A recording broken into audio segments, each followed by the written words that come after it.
अस्सलाम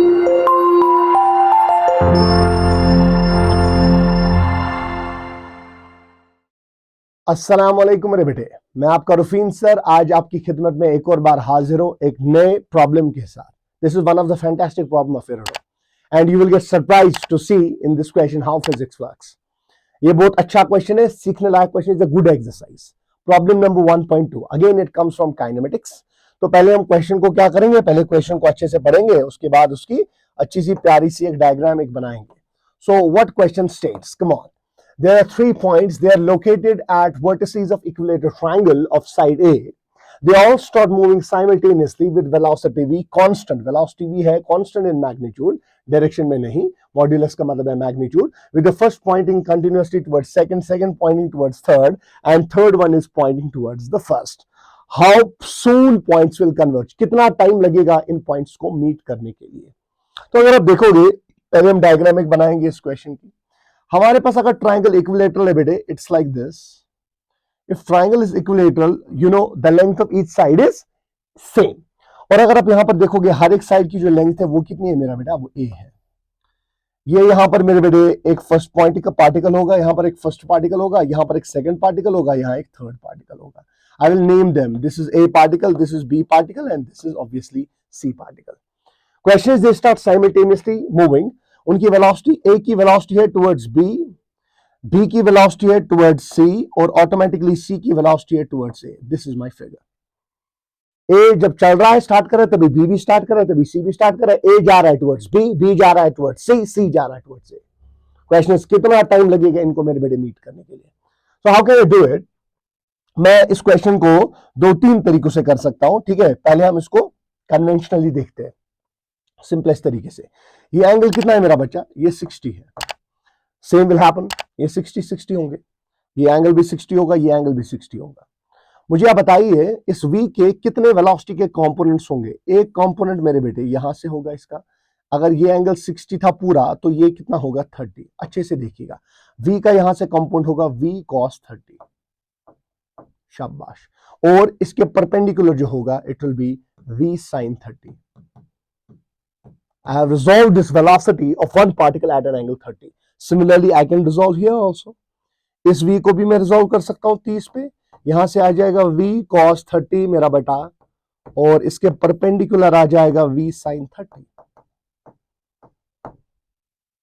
बच्चा नॉर्मली बोल सकता है सर, जब a b पर पहुंचेगा, b तो c पर पहुंचेगा, c तो a पर पहुंचा होगा, मीट कैसे करेंगे? देख फिजिक्स कैसे वर्क करता है बेटे। यहां पर भी 30 पे आप रिजॉल्व करोगे, यहां से आएगा v cos 30, और मेरे बेटे इसके परपेंडिकुलर आएगा v sin 30। मैंने आपको क्लास में बार बार बोला है बेटे, principle of independence of motions apply करना होता है। Horizontal component of velocity is responsible for horizontal motion and vertical component of velocity is responsible for vertical motion. Horizontal component is responsible for horizontal motion, vertical component is responsible for vertical motion. अगर आप यहां पर देखोगे, जो भी particles के cos components है, मुझे ये फील हो रहा है कि ये पार्टिकल्स को मीट कराएगा सेंट्रॉइड पे। सेंट्रॉइड CGF ट्रायंगल जहां पर होता है, सेंट्रॉइड पे मीट कराएगा, बिकॉज हर एक आप देख सकते हो v cos 30 जो है, it's approaching centroid. v sin 30 का क्या रोल है? v sin 30 component of velocity will keep them in motion and v cos 30 will try to make them approach each other, और उसी की वजह से तो बेटे मीट हो जाएंगे।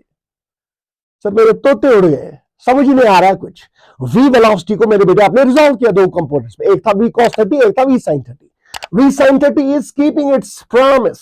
v sin 30 is keeping them in motion continuously, but v cos theta is approaching them.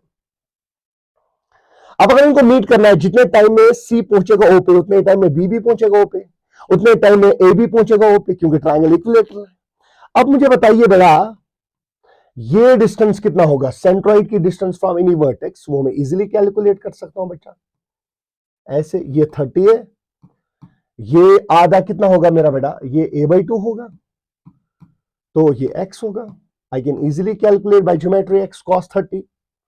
I know it is base by hypotenuse, it is √3/2, it's a/2x, your x will be a/√3. Remember this. Equilateral triangle में distance of vertex from the centroid is a/√3.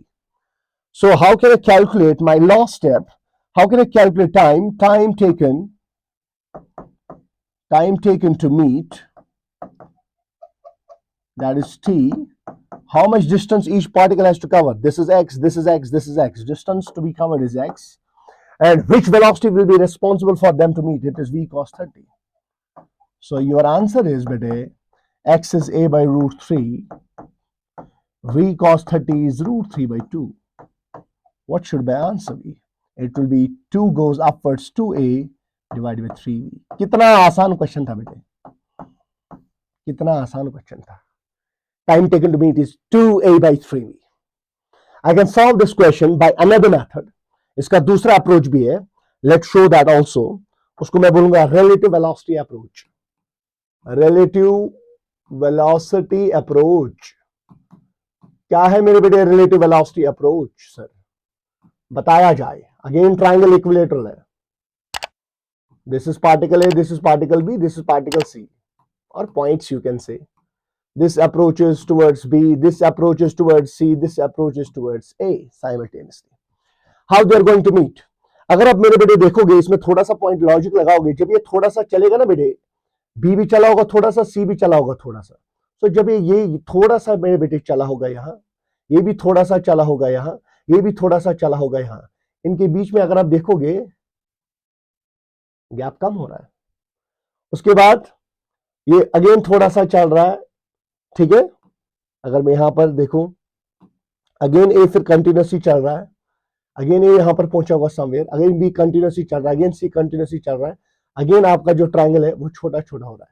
Last में अगर आप देखिएगा मेरे बेटे, they will approach eight centre. ठीक है, तो ए ऐसे अप्रोच करेगा, बी ऐसे अप्रोच करेगा, मेरे बेटे सी जो है वो ऐसे अप्रोच करेगा. They will meet at centre. ठीक है, क्योंकि इनके बीच में कंटिन्यूअसली जितने टाइम में टी टाइम में जितना ये चला होगा उतना ये भी चला होगा, उतना ये भी चला होगा. क्यों सर? स्पीड सेम है.